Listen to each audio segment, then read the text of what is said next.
Welcome back. Jumping right in, we're going to go ahead and do a chain swap to a 520 conversion.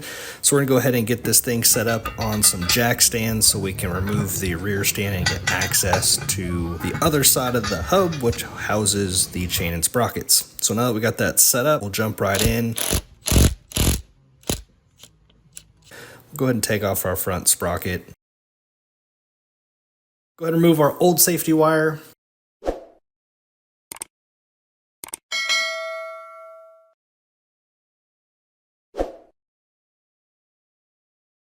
And as we remove that safety wire, we'll take off each piece here. As you can see, we did a good job to start with. They weren't going anywhere.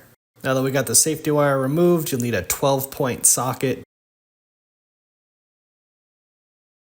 We'll remove the actual nut for the hub, same thing as their rear wheel nut. Now the retainers for those sprockets can spin on the backside, so just a heads up, watch that. We'll take off the stock hub mount and the stock sprocket. We'll clean everything up as far as the countershaft sprocket and all the area and grease and grime that's in there. Some of the new parts that we're installing are a whole lot lighter, which is pretty rad. We will use the stock cush drive from the Ducati factory unit and throw it into the new AEM carrier.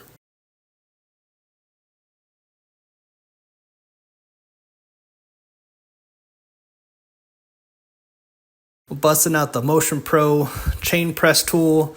Take a look on that date. It's pretty rad. That thing's like 20 years old and still works like a champ.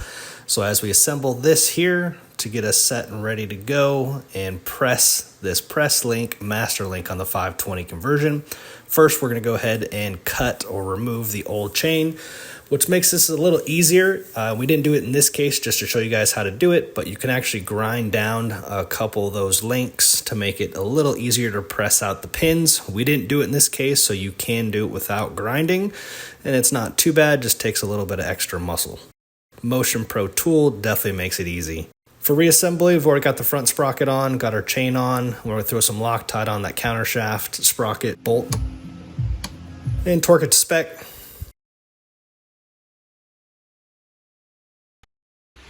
Well, we're putting on this new kit from AEM and we've run into a bit of a problem. So I'm not sure if I'm missing some parts or what. We got the sprocket on, right, carrier on. However, these bolts are a bit loose. So each one of these nuts screws down. This one's actually tight, but the rest of them, they're loose to the point where you can actually fit a feeler gauge behind. So here's like 0.07 millimeter and 0.08. 0.07 fits on this one, 0.08 on that one, 0.08 on that one, and the rest of them are 0.08 except for one that is tight, which is super strange. So we'll have to take a look at, see what's going on, see if maybe I'm missing a washer that's supposed to go behind here, but as far as I know, there's not supposed to be a washer that goes in. And the only other thing that I can think of is if we take this out.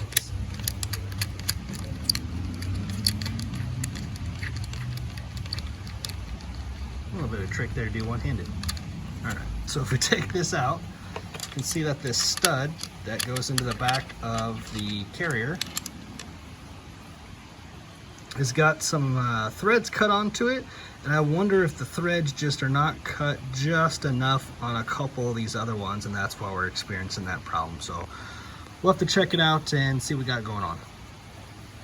So jump back in with our chain press tool. We're going to go ahead and put the adapter on so we can press that link on and get it set for riveting. This just takes that new master link and gets it set with the O-rings on and exposes the portions that you press on with the chain riveter.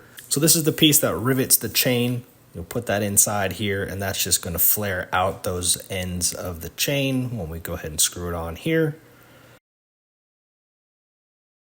And now you've got a press fit master link. So as we're throwing this thing together, we found out a few things happened, as you saw with the sprocket itself. And mounting it up, there was also another fitment, I don't want to say issue, but I guess difference at this point. To where you've got the hub and the carrier. You've got these splines that are machined, and you've got the hub piece, right? So the stock one, which we have here, see that one slide on, and there is zero play. Nothing is moving. It's a perfect machine fit. Absolutely awesome, right? But you'd expect that from the factory, and especially on a Ducati. So we take our aftermarket one here from AEM. Slides on nice and easy, but as you see here, you've got a couple of degrees, or I don't know, maybe a degree of rotation. So that's pushed all the way back toward the hub, and we still have a bit of slop here, as you can see. It's kind of hard to pick up in the camera, but you see the deal. I don't think that's going to be a huge issue, because as we put on our retaining nut here and the washer, that's all going to press everything toward the hub assembly and against this backer here and up against those bearings. So I don't think that play is going to be an issue, but it's something to think about. Let me know in the comments if you guys have experienced this with AEM or maybe another aftermarket manufacturer to where you've got a little bit of slop here, because this stock one is absolutely money, right? No issues whatsoever. So let me know if you guys are running one of these, if you've had any other issues or experiences like this with some of the other manufacturers. Just let me know in the comments. So this nut here is the same torque value as the rear wheel. It's like 170 foot-pounds, so it is a ton of torque on this because it's just a single nut. So make sure to use a torque wrench. While these impact wrenches are awesome to get them off, I definitely would not trust it to be the right torque value putting them on. So get yourself a torque wrench if you don't have one. And some of these special tools are a whole lot easier to manipulate than a ginormous socket, which is going to be super deep. So some of these special tools do actually help with this, right? So again, 170 foot-pounds. I think that's going to tighten this unit up once we get it squared away and torqued to value, and then we'll see how it goes from there. When it comes to torquing this thing down, I'll probably do it in 2 stages. So what I'm going to end up doing is going to like 100 foot-pounds first, and then I'll move up to the 170. That's not something that I think the manual requires. It's just something I've kind of learned over the years to make sure everything's good and starts to get seated and you don't have any issues as you compress everything. So we'll use the rear brake to hold it. There we have 100. Now we'll move up to 170. Guess and check. So there's 170. We'll rotate this thing around. Yeah, and it looks like all the holes that we've got here aren't quite lining up. So there's one here. We got one there that's half showing. That one's blocked. So we'll need to go just a little bit tighter, sadly. You could back off on torque with this.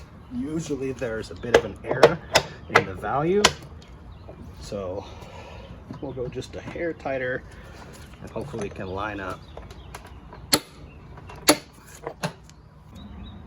All right, so we've got this one centered up. Retaining clip fits in.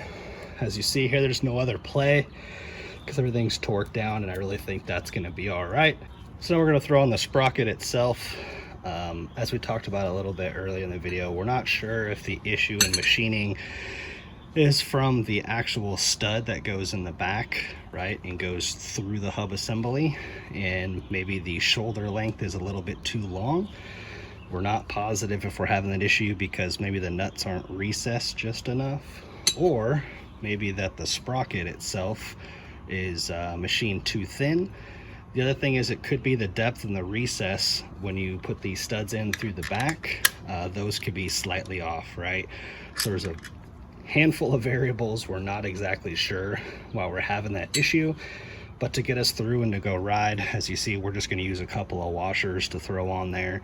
While that's not ideal in this setup, it's going to get us up and running, and that's essentially what we're looking to do, is just get up and go in here so we can test, and then we'll address it with the manufacturer and see what solutions maybe that they can come up with. So you see everything fits good there, so let's go ahead and get this bolted up.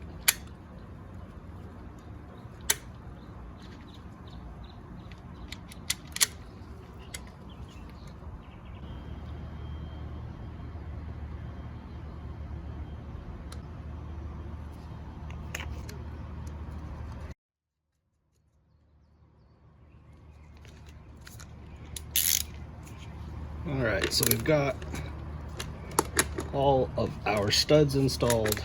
All of our nuts are going to get snugged down with these washers just to take up that slack. Unfortunately, I'm not a super big fan here of the way that this looks, but that's one of those things where, man, that's just how it looks, right? We just want to make sure that everything functions well and is good to go at that point in time, so again we can ride it and call everything good. So make sure to put a little bit Loctite on them, and then we'll torque them to make sure that they're to spec, and we should be good to go on to safety wire.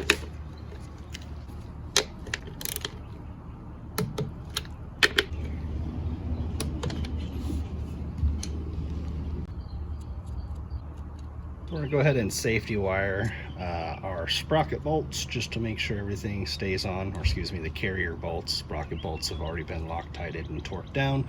So we're going to go ahead and safety wire these. I'm sure you've seen videos on this stuff. It's pretty easy. Just get yourself some safety wire with stainless wire and some safety wire pliers, and you can knock this out in just a few minutes. It's one of those things that's pretty cool. If you want it super fancy, watch the aviation style ones to where they're actually counting the twist between the two, so that way you get it super neat and organized and symmetrical, right? So if you're that OCD type, it's pretty rad.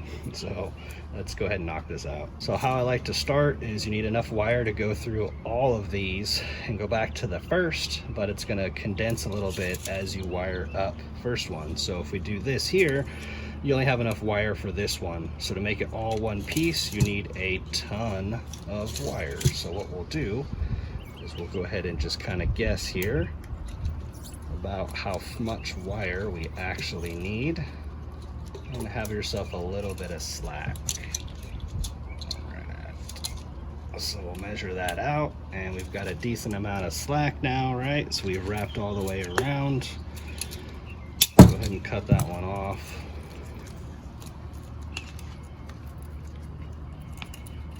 Straighten our wire. So one of the tricks is, instead of going right to where you want it just a little bit past. Man, every once in a while you still kind of get this wrong, so it's really just a guess and check.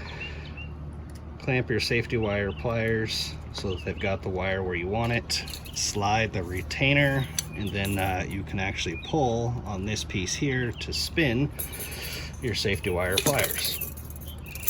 If you twist the wire itself, you'll actually make it so it gets a little bit tighter up to our original piece.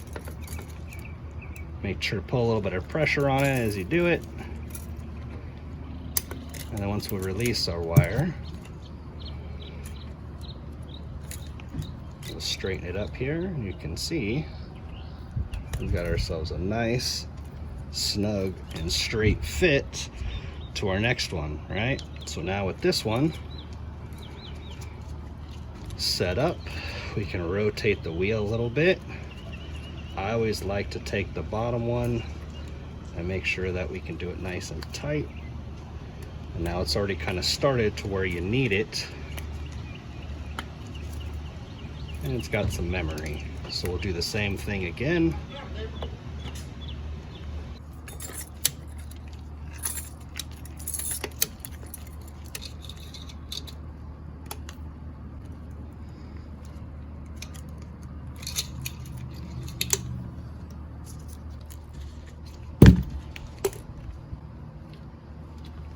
Alright, so we got everything bolted up. Nut is torqued. We've got our hub assembly on. Got our sprocket bolts all squared away up there. And now we've got our safety wire done.